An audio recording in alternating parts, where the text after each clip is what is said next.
बड़ी खबर सामने आ रही है। बीएमसी चुनाव में बीजेपी गठबंधन की पूरी तरीके से जीत मानी जा रही है, यहां पर सफाया होता नजर आ रहा है। और देखिए मुंबई का किंग कौन, अब इसका जो जवाब है वो काफी हद तक सामने आता नजर आ रहा है। बीएमसी के 128 सीटों पर नतीजे और रुझान सामने आ चुके हैं। बीएमसी में बीजेपी प्लस 120 सीटों पर बढ़त बनाए हुए हैं। वहीं बीजेपी बीएमसी चुनावों में, क्योंकि हम सबसे ज्यादा यहां पर अहम जो बात कर रहे हैं वो है महाराष्ट्र में बीएमसी चुनावों की जो 227 सीटें हैं, हालांकि लगभग 29 नगर निगमों की 2869 सीटों पर यह चुनाव हुआ था और मुंबई की 227 सीटें, जिनका जिक्र करना सबसे ज्यादा अहम हो सकता है और हो चुका भी है। बीएमसी में बीजेपी 120 सीटों पर इस वक्त आगे चल रही है। सबसे बड़ी पार्टी, सबसे बड़ा गठबंधन बनकर ये उभरा है। हालांकि ये चुनाव इसलिए भी दिलचस्प, इसलिए भी खास रहा चूंकि इसमें ऐसे गठबंधन हुए जो कि आज तक कभी नहीं नजर आए। कुछ सीटों पर कांग्रेस, बीजेपी और एआईएमआईएम का साथ हुआ, कुछ सीटों पर शरद पवार और अजीत पवार का भी साथ नजर आया।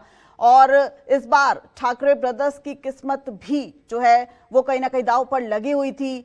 ठाकरे ब्रदर्स यानी कि उद्धव ठाकरे और राज ठाकरे कई सालों की नाराजगी के बाद एक साथ सामने आए थे। वहीं बीएमसी चुनाव पर नितेश राणे का कांग्रेस पर तंज भी सामने आ गया है। नितेश राणे खुलकर इस पूरे चुनाव में बोलते नजर आए और अब उन्होंने कहा है कि उद्धव और आदित्य ठाकरे को जय श्री राम, ये उन्होंने एक्स पर पोस्ट किया है नितेश राणे ने। और देखिए ये जो उनका व्यक्तित्व है वो भी सामने आ गया है, किस तरीके से वो यहाँ पर हंसते हुए वीडियो उन्होंने पोस्ट किया है। कहीं ना कहीं जिस तरीके से ठाकरे ब्रदर्स को वो सफलता नहीं मिल पाई जिसकी वो उम्मीद कर रहे थे, जिसकी वो आशा कर रहे थे, और ये जो ठाकरे ब्रदर्स का गठबंधन था वो इस खास चुनाव में देखा गया था। और अब नितेश राणे ने वही तंज कसते हुए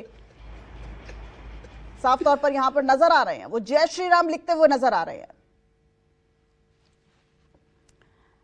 तो मुंबई में पहली बार भाजपा का मेयर बन सकता है, ये तस्वीर अब कहीं ना कहीं सामने आती नजर आ रही है। 29 में से 23 निगमों में बीजेपी आगे चल रही है। मुंबई, नागपुर, पुणे में बढ़त मिलती नजर आ रही है। लातूर और चंद्रपुर में कांग्रेस को बढ़त मिलती नजर आ रही है।